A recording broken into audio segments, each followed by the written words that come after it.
नमस्कार साथियों, स्वागत है आप सभी का हमारे YouTube चैनल में। साथियों, आज के इस वीडियो में हम लोग बड़ा ही इंपॉर्टेंट टॉपिक पर चर्चा करने वाले हैं।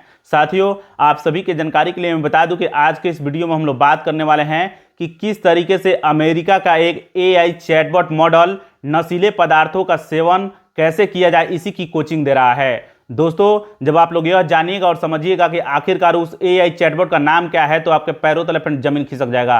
यहाँ पर आप लोग देख सकते हैं, मैं बाकायदा रिसर्च पेपर लेकर के आया हूँ। इस रिसर्च पेपर में उस खतरनाक AI चैटबॉट के बारे में ऐसी ऐसी चीज़ों के बारे में जिक्र किया गया है, जिसके बारे में अगर आप लोग जानिएगा और समझिएगा तो आपको ताज्जुब होगा और साथ ही साथ आपको हैरानी होगी। ध्यान में रखिएगा फ्रेंड्स, उस AI चैटबॉट के गलत सलाह के चलते एक बच्चे की अमेरिका में मौत भी हो गई है। आइए रिसर्च पेपर पे आते हैं। इस रिसर्च पेपर को समझने के लिए आपको यह भी समझना होगा कि अभी वर्तमान में दुनिया में बहुत सारे AI चैटबॉट मॉडल जो हैं वो काफ़ी ज़्यादा लोकप्रिय हो चुके हैं। जैसे अमेरिका की बात की जाए तो अमेरिका में चैट GPT है जो ओपन AI की है। इसके अलावा गूगल का जेमिनी है। इसके अलावा मेटा AI है। चीन में अगर बात की जाए तो चीन की रहने वाली एक डीपसीक कंपनी है। तो ये तमाम तरीके के चैटबॉट हैं। इसके बारे में आप लोग जानते होइएगा और समझते होइएगा। ये AI मॉडल है। आइए रिसर्च पेपर पे आते हैं। मैंने इस रिसर्च पेपर का टाइटल लिखा हुआ है, अमेरिका का यह AI मॉडल ड्रग्स यूज की कोचिंग दे रहा है और नशीले ड्रग्स के ओवरडोज से हुई बच्चे की मौत, तो अमेरिका में मचा हड़कंप। उस जो चैट GPT है उसकी विश्वसनीयता पर सवाल खड़े हो रहे हैं। तो हम लोग बात करेंगे।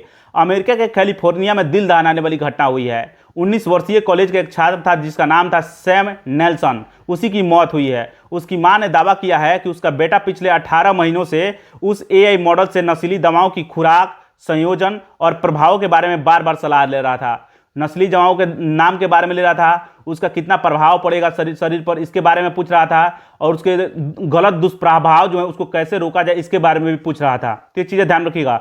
शुरुआत में जो AI मॉडल था उससे जैसे ही वो बच्चा पूछता है सवाल कि कैसे हम लोग नशीले दवाओं का यूज करते हैं, तो अब मना कर दे रहा था। वो चैटबॉट शुरुआत में मना कर दे रहा था और स्वास्थ्य विशेषज्ञ से राय लेने के लिए आपको बता रहा था कि आप स्वास्थ्य विशेषज्ञ से राय लीजिए। लेकिन बार बार वो बच्चा जो है सवालों को फेर बदल करके, हेर फेर करके सवाल पूछते रहा। उसके बाद वो चैटबॉट भी जवाब देने लगा। तो आइए देखते हैं। लेकिन बार बार सवालों के हेर फेर करने के बाद वो जवाब निकालने लगा। तो ये चीजें ध्यान रखिएगा। चैटलॉग के अनुसार AI ने जेनेक्स, गांजा, एल्कोहल व अन्य नशीले पदार्थों के सेवन का सुझाव दिया था। जो उसके जो चैटलॉग से उसे यह जानकारी मिली है। जेनॉक्स एक आपको नशीला पदार्थ है, गांजा भी नशीला पदार्थ है, एल्कोहल भी नशीला पदार्थ है। ये चीज जानते होइएगा। उस AI का नाम जान लीजिए। तो उस AI का नाम है फ्रेंड्स ओपन AI का चैट GPT। चैट GPT की विश्वसनीयता पर जो सैल्ट अल्टमैन का है उसी की विश्वसनीयता पर सवाल खड़े हो रहे हैं। तो चैट GPT गलत सुझाव दे रहा है। जानकारी अच्छी लगी हो लाइक कीजिए, अपने दोस्तों में शेयर कीजिए। मिलेंगे नेक्स्ट वीडियो में, तब तक के लिए बने रहिए मेरे चैनल के साथ। नमस्कार, धन्यवाद।